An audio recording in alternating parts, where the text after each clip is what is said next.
The human ship shouldn't have existed for another decade.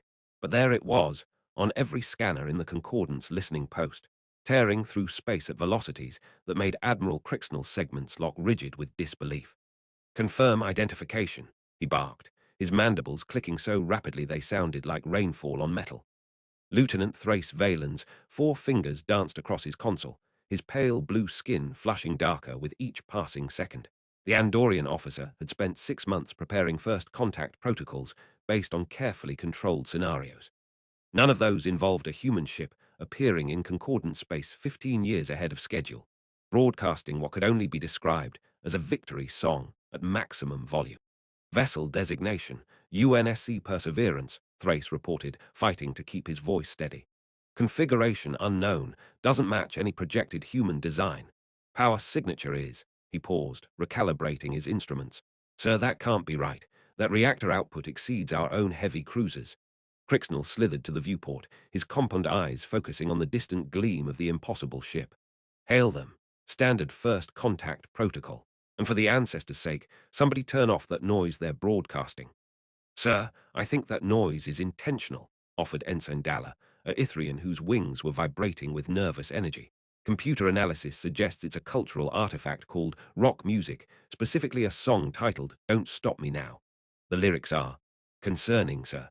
Multiple references to having a good time, being a shooting star, and traveling at the speed of light."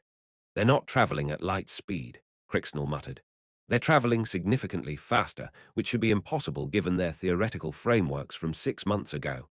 The communications console chirped. Every being in the command center froze. "We're receiving a response," Thrace announced, his neck ridges now nearly black with anxiety. "Audio only. Sir, they're speaking concordance standard." "That's impossible," Crixnell said flatly. "We've never transmitted our linguistic database anywhere near Earth." "Playing transmission now," Thrace said, his hand hovering over the control as if afraid to press it.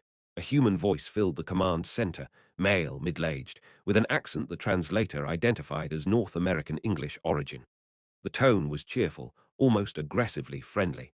"Howdy there, Proxima Listening Post 7.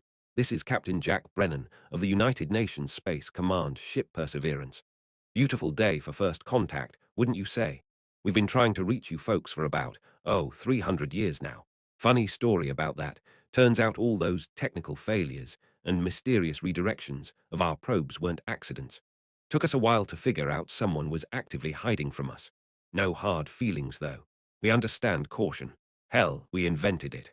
Crixnell's segments coiled so tightly he nearly tied himself in a knot. "How did they? Anyway," Captain Brennan continued, his tone remaining disconcertingly pleasant, "we've got some questions about this whole galactic quarantine situation. Seems like the kind of thing that should have come up in conversation, you know, before you spend 3 centuries watching us like we're bacteria in a petri dish. So here's what we're thinking. How about we dock at your station, have some coffee, and we talk this through like civilized species?" "Sound good," the transmission ended. The command center remained silent for approximately 5 seconds before erupting into controlled chaos. "They know about the quarantine," Dalla breathed, her wings spread in maximum alarm posture. "They learned concordance standard without any reference materials," Thrace added, pulling up linguistic analysis on his screen.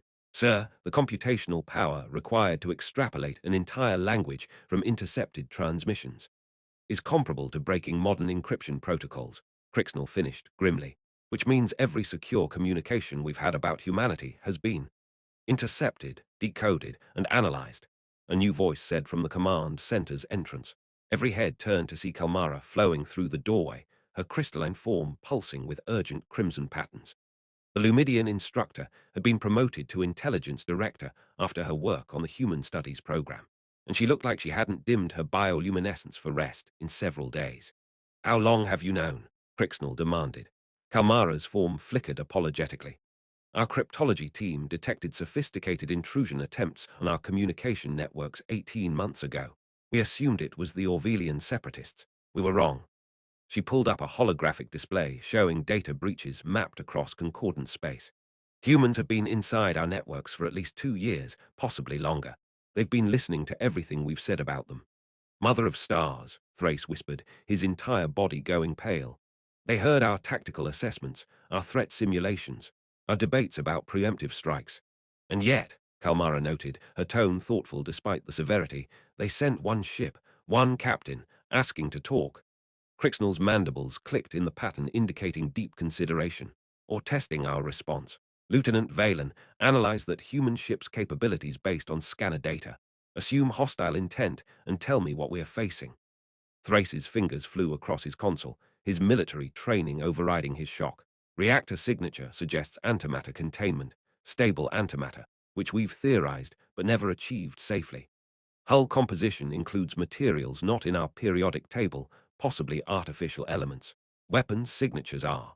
Sir, I'm reading directed energy systems, kinetic accelerators, and something that looks like miniaturized singularity projection. They've had faster-than-light travel for less than a year, Dalla said, her voice hollow. How did they advance so quickly? Because that's what they do, Crixnell said quietly, remembering the footage of human tactical adaptation. They don't just solve problems. They obliterate them and build something better from the pieces. Open a channel. Direct to Captain Brennan. Thrace nodded, his hands steady despite his obvious fear. The communication system chirped acknowledgement.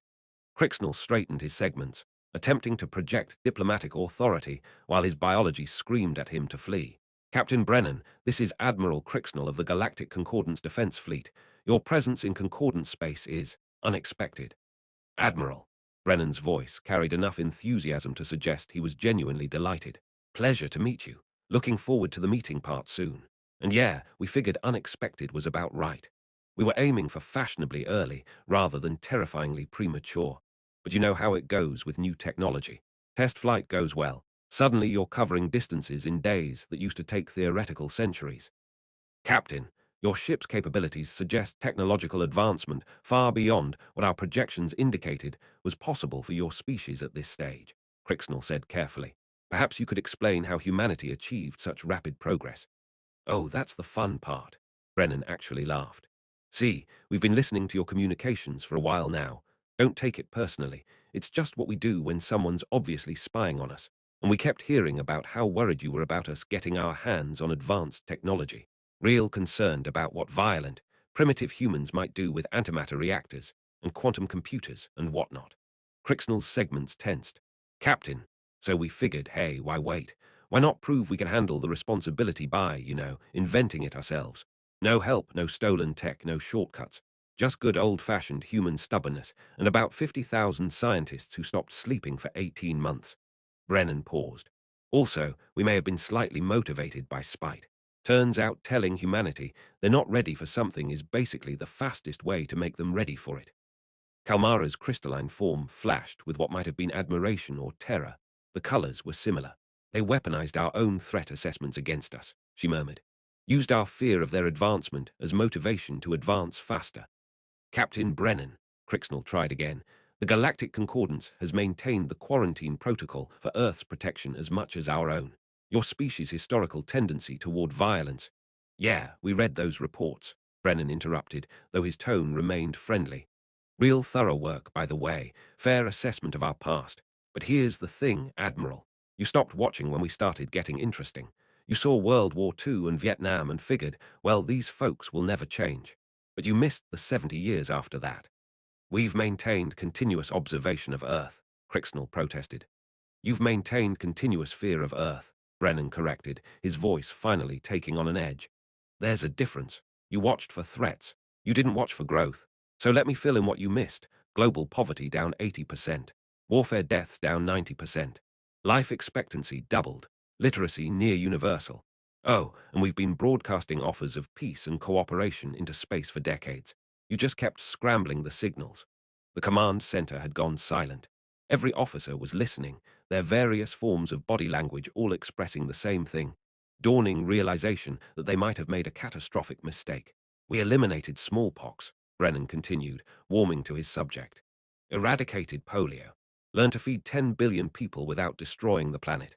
Figured out fusion power, then decided it wasn't clean enough and invented better alternatives. We've still got problems, plenty of them, but we've been solving them at an accelerating rate.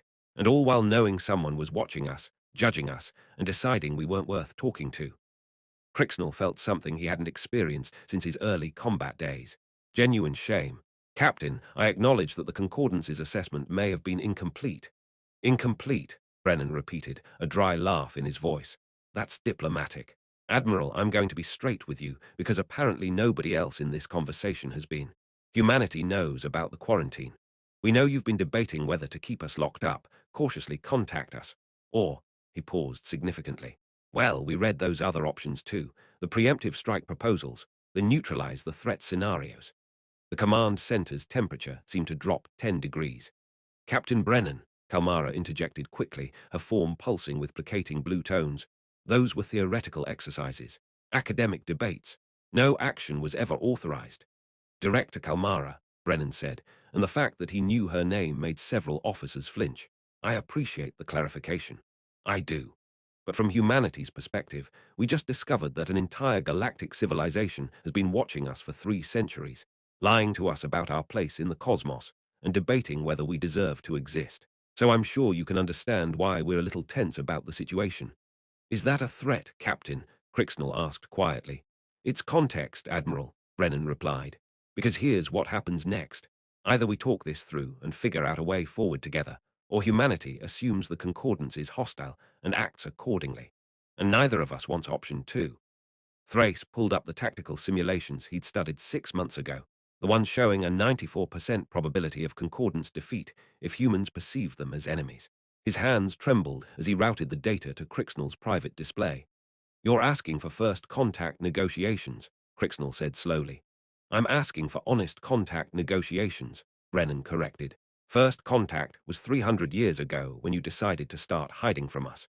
This is you finally admitting we deserve a seat at the table. And if the concordance refuses? The pause before Brennan answered lasted exactly 3 seconds, but felt substantially longer. Then I take this ship back to Earth and inform my government that we're alone in a galaxy that fears us, Brennan said quietly. And humanity starts making plans based on that reality. Your simulations showed what happens then. I read them. Personally, I think the 94% defeat probability is optimistic, in your favor, but I'd really rather not find out empirically. Crixnell exchanged a glance with Kalmara. The Lumidian's form had shifted to a contemplative purple, her analytical mind clearly racing through scenarios.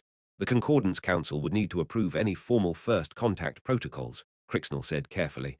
That process could take months. Sure, Brennan agreed amiably, but I'm not asking to address the council. Not yet. I'm asking to dock at your station, sit down with you and whoever else you want in the room, and have a conversation. Show you that we're not the threat you think we are, or at least that we don't want to be. You're carrying weapons that could crack a planet, Thrace blurted out, then immediately regretted speaking. Lieutenant Valen, right, Brennan said, apparently able to identify individual voices from their brief transmissions. Fair point. Yes, we're armed. Heavily. Know why? Because we broke your encryption and read your debates about preemptive strikes, and we decided showing up naked to a potential gunfight was a bad idea. But notice, we haven't powered up any weapons, haven't targeted any installations, haven't done anything except ask to talk. You're using the threat of those weapons as a negotiating tactic, Kalmara observed. I'm using the existence of those weapons as proof we're serious, Brennan countered. If we wanted to be threatening, Director, we would have shown up with a fleet. We sent one ship, one crew, one very tired captain who would really like to stop having this conversation over subspace channels and start having it face-to-face like civilized beings. Crixnell made a decision that would either save or doom the Concordance. Perseverance, you are cleared to dock at Proxima Station, Bay 7. Diplomatic protocols will be observed. I'll assemble a negotiating team immediately. Appreciated, Admiral, Brennan said, genuine warmth returning to his voice. We'll be there in about 40 minutes. Gives you time to brief whoever needs briefing. Oh, and Admiral, you might want to have some chairs that accommodate human physiology. We tried sitting in concordant standard seating during simulations. Results were uncomfortable for everyone involved. The transmission ended. Crixnell immediately began issuing orders, dispatching priority communications to the Council, mobilizing security forces, and activating every diplomatic protocol the Concordance had developed over 5 millennia. Through it all, one thought kept cycling through his mind.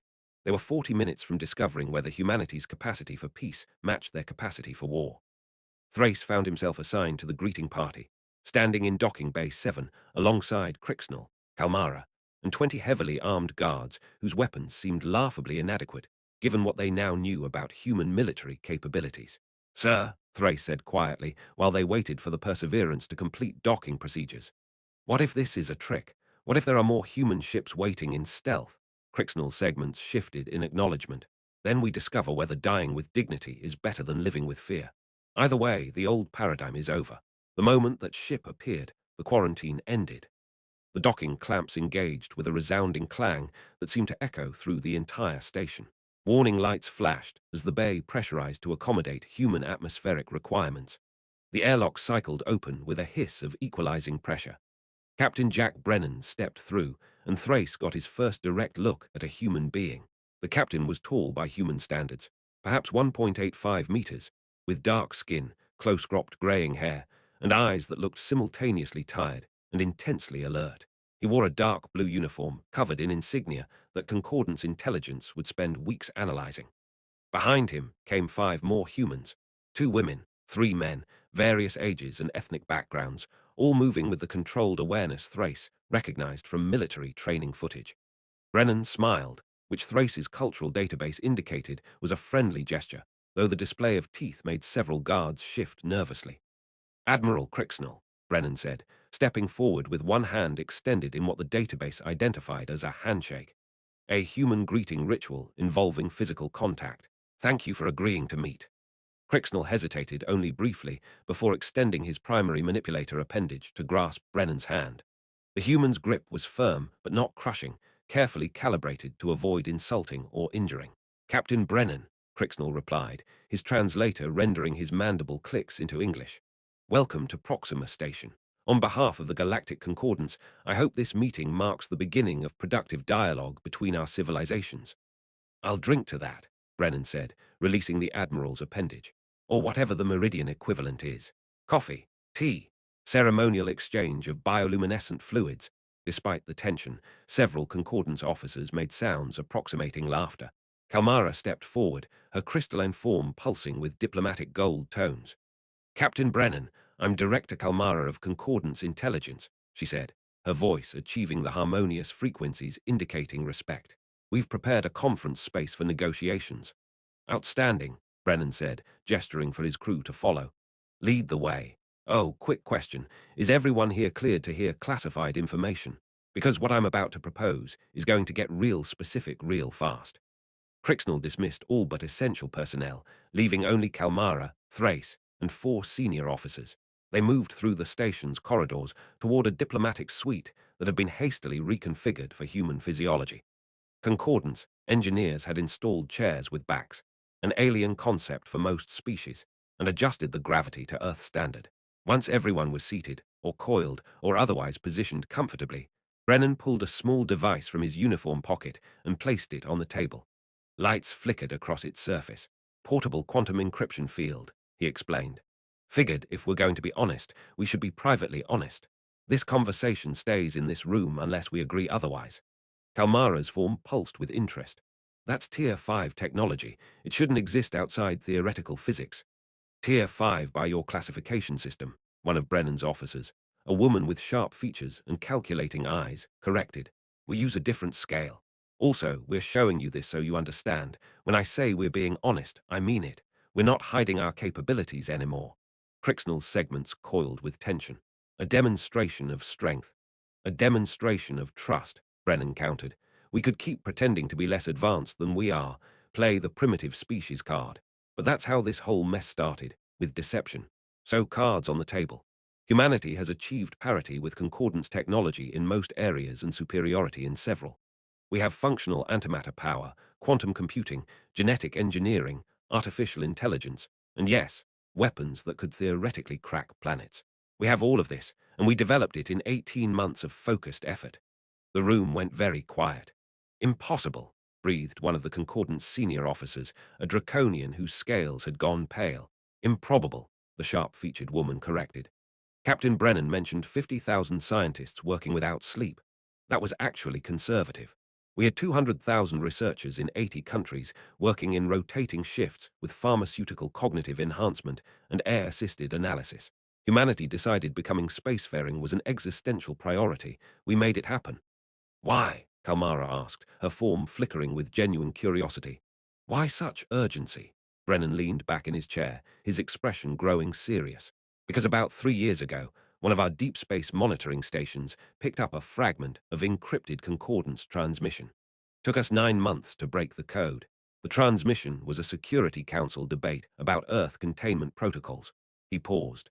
Specifically, it was about whether humanity represented a threat significant enough to justify preemptive military action. The concordance officers shifted uncomfortably. That transmission, Brennan continued, was humanity's wake-up call. We realized we weren't alone in the universe and that our neighbors had been watching us for centuries, studying us like lab specimens and debating our extinction. So we had a choice: stay primitive and hope you decided we were harmless, or become powerful enough that extinction wasn't an option you could realistically execute. You chose the latter, Crixnell said quietly. We chose survival, Brennan corrected. But here's the thing, Admiral. We chose survival through strength, not through submission. And we made damn sure that when we showed up on your doorstep, you'd have to take us seriously. Thrace spoke up, his voice tentative. Captain, the simulations we ran showed that if humanity perceived the concordance as hostile, the resulting conflict would be catastrophic for both sides. Why risk starting that conflict by revealing yourselves? Brennan turned to look at the young Andorian officer, and Thrace felt the weight of those human eyes studying him. Lieutenant, I read those simulations. I also ran our own versions. Want to know what our models showed? A 99% probability that if we stayed hidden and the concordance discovered our advancement independently, you'd interpret it as evidence we were planning something hostile. Fear leads to preemption, preemption leads to war, war leads to everyone dying badly. He stood, pacing slightly, a human habit indicating thought in motion. So we're here, being aggressively transparent, because the only way to prevent that war is to short-circuit the fear response. Show you that, yes, we're powerful now, but we're not monsters. We're just a species that got scared and did what scared species do. We armed up and prepared for the worst while hoping for the best. And what is the best, from humanity's perspective? Kalmara asked. Brennan stopped pacing, turning to face the assembled concordance officers. Partnership, not vassalage, not probationary membership, not we'll check back in another few centuries. Full integration into the galactic concordance as equals. We bring our technology, our resources, our perspectives. You bring yours. We learn from each other. Maybe we even start trusting each other. Trust, Crixnell repeated, his mandibles clicking with something like irony. After 300 years of deception on our part and espionage on yours. Yeah, Brennan agreed, a wry smile crossing his face.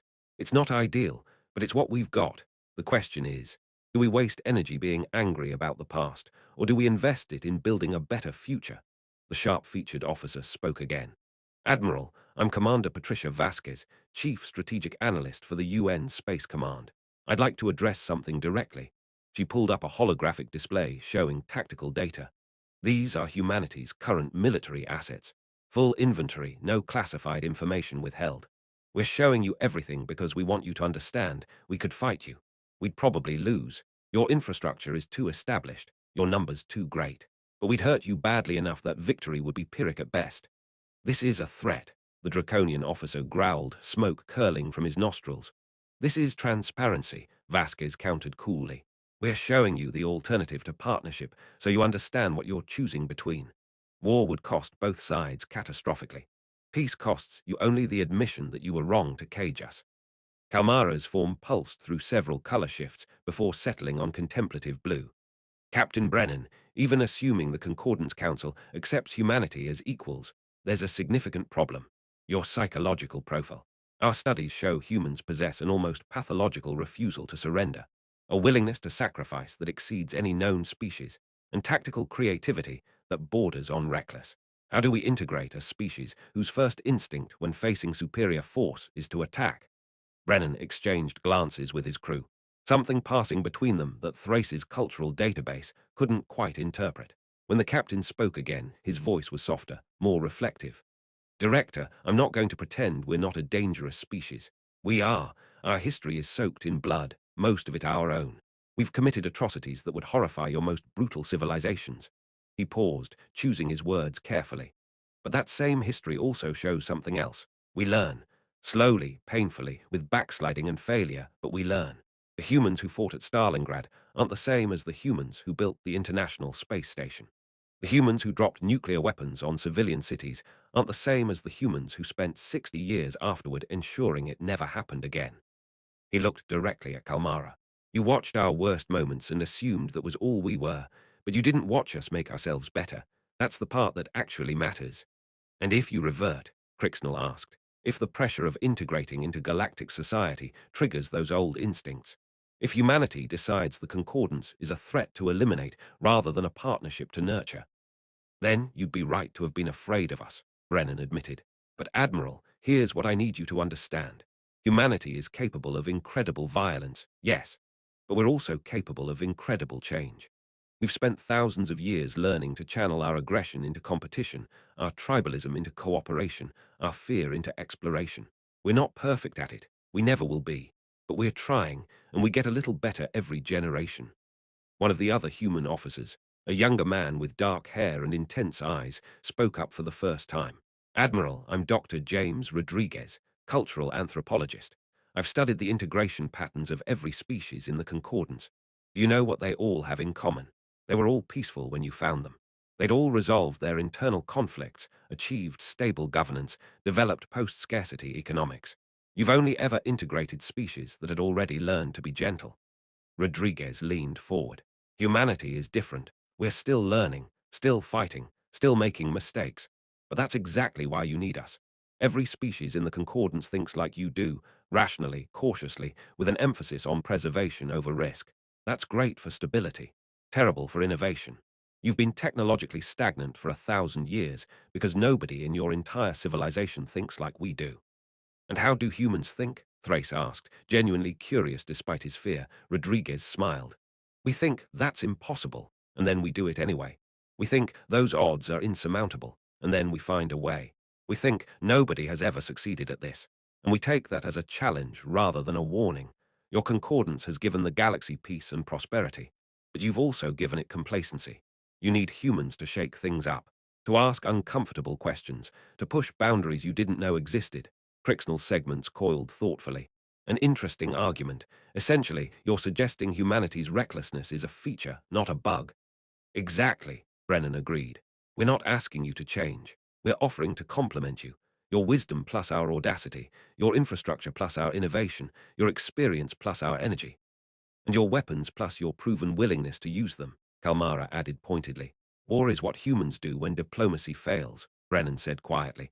We're here trying diplomacy. Please don't make us fail. The room fell silent. Thrace watched the interplay of expressions across both human and alien faces, the tension, the hope, the calculation. This moment would define the next 1,000 years of galactic history, and everyone in the room knew it. Finally, Crixnell spoke. Captain Brennan, I cannot grant humanity membership in the Concordance. That authority belongs to the Council, and the process will take months, possibly years. What I can do is recommend that the quarantine be immediately lifted and formal diplomatic relations established. Brennan's face showed something the cultural database identified as cautious optimism. That's a start. However, Crixnell continued, I have conditions.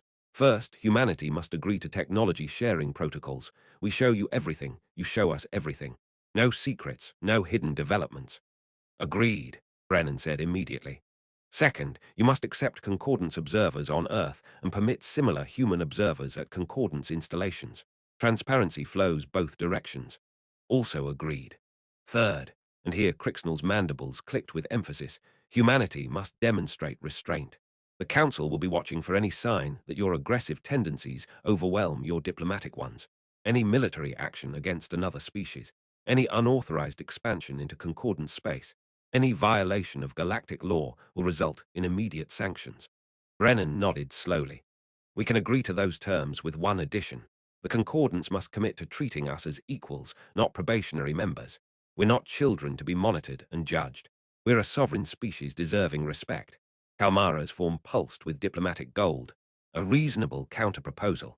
Crixnell considered for a long moment, his segments shifting through postures of consideration. Thrace held his breath, waiting for the decision that would reshape everything. Agreed, Crixnell finally said. I'll recommend to the Council that humanity be granted provisional equal status pending formal integration proceedings. The quarantine ends today. Brennan stood, extending his hand once more. Crixnell grasped it, and they shook. a human gesture that would be captured by recording systems and replayed across 1,000 worlds as the symbolic moment when humanity joined the galactic community. "Thank you, Admiral," Brennan said, genuine emotion in his voice. "You won't regret this." "I hope you're right, Captain," Crixnall replied, "because if I'm wrong, the consequences will be catastrophic." "Understood," Brennan said. "But here's something we humans figured out a long time ago. The biggest risks often bring the biggest rewards. Sometimes you just have to trust and take the leap." Over the following months, humanity's integration into the Concordance proceeded faster than anyone had predicted. Human engineers solved technical problems that had stymied alien scientists for decades. Human doctors developed treatments for diseases that had plagued multiple species. Human artists created works that resonated across cultural boundaries previously thought impassable. There were difficulties, of course, cultural misunderstandings, diplomatic incidents, moments when humanity's aggressive instincts flared and concordant species recoiled in fear. But each time, both sides chose dialogue over conflict, understanding over suspicion. Thrace found himself assigned to the Human Integration Task Force, working directly with Terran liaisons to smooth the countless points of friction between species. One afternoon, he stood with Commander Vasquez on an observation deck, watching a joint concordance human research vessel prepare for launch. "Do you think it'll work?" Thrace asked. "Long term, I mean. Can we really coexist?" Vasquez smiled, her sharp features softening. "Lieutenant, humanity has a saying, the best time to plant a tree was 20 years ago. The second best time is now. The Concordance waited 300 years to reach out to us. That was probably a mistake. But you're reaching out now, and we're accepting the offer. That's what matters." She gestured at the research vessel. "That ship has a crew of 67 beings from 14 different species, including 8 humans. They're heading out to explore a region of space none of us have mapped. They'll face danger together, solve problems together, maybe even die together. But they'll do it as colleagues, not as masters and subjects or guards and prisoners." "You sound optimistic," Thrace observed. "I'm realistic," Vasquez corrected. "I know we'll have problems, serious ones. But I also know that humans and aliens working together will accomplish things neither could alone. That's worth the risk." Thrace watched the vessel launch, its hull gleaming with combined human and concordance technology, its mission profile written by scientists who'd learned to appreciate each other's perspectives. Somewhere on that ship, human audacity and alien wisdom were beginning to merge into something new, something neither species could have created independently. Perhaps, Thrace thought, that was the real lesson. Not that humans were uniquely dangerous or that the Concordance was uniquely wise, but that different perspectives, even frightening ones, could complement rather than contradict. The Concordance had spent millennia perfecting safety and stability. Humanity brought chaos and change. Together, they might achieve something neither could alone, not just survival, but genuine flourishing. As the research vessel disappeared into the darkness between stars, Thrace remembered an old Andorian proverb his grandmother had taught him. "The stone that does not move becomes buried. The stone that rolls too fast becomes dust. But two stones together build a foundation that endures." Humanity and the Concordance weren't perfect alone, but perhaps, just perhaps, they could be better together. And in the end, wasn't that what civilization was really about? Not perfection, but the constant, difficult, worthwhile effort to be better than you were yesterday. The galaxy would find out, one careful, audacious step at a time.